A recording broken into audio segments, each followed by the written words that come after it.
dati siya lang mag-isa dyan sa third. Ngayon, nakaagaw na. Buti nga hindi na siya masyado ngayon. Dati, iiyak ka dyan. So, ngayon siguro na intindihan na niya konti.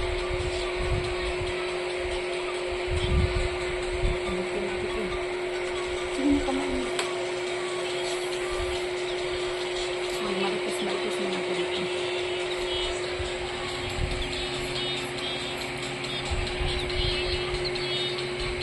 Yung isa na kang nanagsabi.